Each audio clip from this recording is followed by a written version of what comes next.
Red and blue lights cut through the dark, bouncing off my driveway as I stand there, watching cops surround Linda Grayson, our HOA president, her hands still dripping with red spray paint. The same color as the ugly slurs she scrawled across my brand-new Lexus. She's yelling, voice shrill and desperate, trying to spin some wild story about why she's out here at 2 a.m. wrecking my car.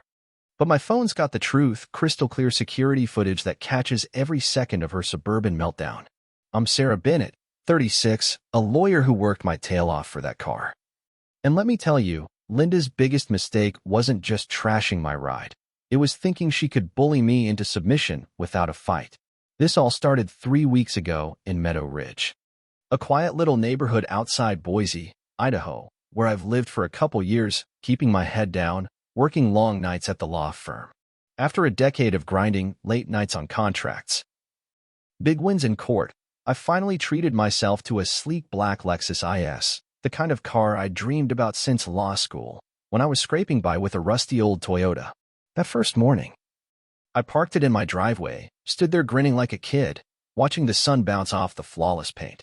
It wasn't just a car, it was proof I'd made it, that all those sacrifices meant something.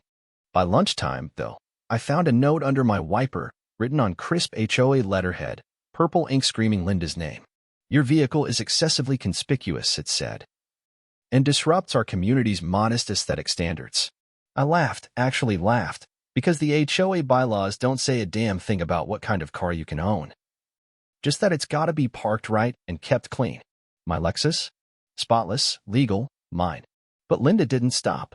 Notes piled up like junk mail, one saying my car was an inch over my property line, another whining about my tinted windows being a security risk, then a $150 fine for reflective glare distracting neighbors. It was nonsense, pure and simple, and I knew it wasn't about rules. This was personal. My neighbor, Mike Torres, pulled me aside one evening by the mailbox, voice low. Linda's been knocking on doors, pushing a petition to ban fancy cars. Says yours makes her house look cheap, tanks property values. I shook my head, stunned. Most folks told her no, Mike added, but she's not letting it go. I started keeping the notes, tucking them in a folder, my lawyer instincts kicking in. Then things got uglier. Dings appeared on my car door overnight. My alarm blared at 3 a.m. for no reason. And one day, I caught Linda snapping pics of my Lexus, muttering about violations. When I called her out, "What's this about, Linda?" she flashed this fake, toothy grin. "Just documenting for the board, dear." My stomach twisted. This wasn't just annoying, it was obsessive. I'm in my home office late one Tuesday, poring over a case, when I hear it. A scrape. Like metal screaming, then glass shattering. My phone pings with a security alert, and I pull up the live feed, jaw dropping. There's Linda, dressed like a wannabe cat burglar in black leggings and a hoodie, dragging a key down my car's side. I watch, frozen, as she grabs a can of red spray paint from her purse, scrawling slurs across my hood, stepping back to admire her work like some twisted artist. Then she picks up a brick, my brick, from my garden and hurls it through my back windshield, the crash echoing like a gunshot. She starts slashing my tires with a kitchen knife, all caught in glorious high def. My heart's pounding, but I don't run out yelling. I'm smarter than that. I call 911, voice steady. I'm watching someone vandalize my car right now, 24, Elm Street. Got it on camera. Dispatch says cops are close, and I keep the feed rolling, downloading it just in case. Linda's still out there, oblivious until sirens wail.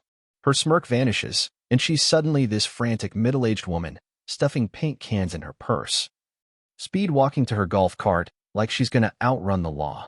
She doesn't make it 10 feet before Deputy Lisa Harper's cruiser pulls up. I step outside as officers swarm, flashing my phone. I'm Sarah, the homeowner. Here's the footage. Linda's mid-rant, waving her paint-stained hands. I'm the HOA president. I was inspecting violations. Lisa, a no-nonsense cop, cuts her off. Ma'am, quiet down. They watch my video. Linda keying, painting, smashing, and her story shifts. I saw vandals. I was stopping them. Then, wilder. I have authority to remove eyesores. Lisa's eyebrow arches. At 2 a.m. with a brick?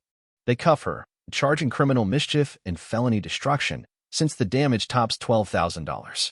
Linda screeches about her rights, and her lawyer husband, but he's a tax guy, nowhere near this mess. As they haul her off, still yelling about standards, I feel this mix of relief and violation. This wasn't just my car. It was my safety she tried to shatter. By morning, the neighborhood's buzzing. Someone filmed Linda's arrest, handcuffs and all. And it's viral on our local Facebook group, racking up hundreds of comments. Folks spill stories about her reign of terror, fines for wrong, flowers, threats over kids' bikes. I'm shaken but ready. Meeting with my lawyer, Rachel Kim, to press charges and sue for damages. At Linda's arraignment, she tries claiming HOA immunity for quality enforcement. The judge literally chuckles, setting bail at $20,000 and a 500-foot stay-away order from my place. The news jumps on it, headlining HOA boss busts car, busts herself, and I'm fielding calls from reporters while fixing my car. Insurance fighting me every step. Rachel digs into HOA records, finding 19 complaints Linda filed against neighbors for nonsense like grass height or unapproved porch lights. It's clear. She's been drunk on power, and my Lexus was her breaking point. The trial's quick, my footage the star witness. Linda's lawyer spins some tale about HOA stress driving her nuts, but the prosecutor, Tom Ellis, nails her with premeditation, spray paint, brick, knife, all planned. Two neighbors, Mrs. Lynn and Mr. Hayes, testify about her past harassment. Lynn got fined for too many roses, Hayes for a blue tricycle. In my victim statement, I don't yell, I lay it out, quiet and sharp. This car was my reward for years of 80-hour weeks. Linda didn't just dent it. She tried to dent me. My sense of home, my trust in neighbors. Linda's testimony's a train wreck. She insists she had authority, but can't name a single bylaw banning my car, just rambles about neighborhood character. The jury's out 90 minutes, guilty on all counts. Judge Clara Monroe, a tough woman in her 60s, doesn't hold back. You abused a minor role out of jealousy, Ms. Grayson, not duty, she says. Laying down 15 months in county jail, reducible to 8 with good behavior, 3 years probation, anger management, for 100 hours of community service, and a permanent ban from any HOA board in Idaho. The financial hit's brutal. $34,200 for my car, $20,000 punitive damages, $10,000 for my legal fees. Linda sways, ghostly pale, muttering she can't pay, but Clara's ice cold. Wages can be garnished. Assets seized. As cuffs click back on, Linda wails, I protected property values. We'll enforce standards now. Her cries fade as the door shuts, and I walk out, head high. Knowing I didn't just win, I broke her grip on this town. The aftermath's almost as sweet. Linda's arrest video keeps spreading, neighbors swapping tales of her nonsense, fines for holiday lights, threats over dog bowls. The HOA board scrambles, revising bylaws to curb power trips, and a new president, Mike, promises transparency. My Lexus is back, gleaming, every dent gone. Paid by Linda's restitution, but I park it with an eye on my upgraded cameras, that violation's still stinging. The news story sparks statewide talk about HOA overreach, with folks sharing their own horror stories. I'm at my firm, stronger for it, but I feel the weight. My home doesn't feel as safe, not yet. A year later, I host a block party, grilling burgers. Music blaring, neighbors laughing, no HOA clipboard in sight. I unveil a gag gift, a toy car painted red, labeled Linda's Legacy, and we all crack up, toasting to freedom from her reign. Meadow Ridge feels lighter, like we're neighbors again, not suspects under her glare. But here's the thing that keeps me up sometimes. Linda's husband, the tax lawyer, has ties to a developer eyeing our street for condos. Was she acting alone, or was this about pushing me out for bigger plans? He's quiet now, but I wonder. My cameras stay on, just in case. What do you think? Ever had a Linda try to wreck what you built, just because it shined too bright? How'd you push back? Or would you play it like me, quiet till it's time to roll the tape?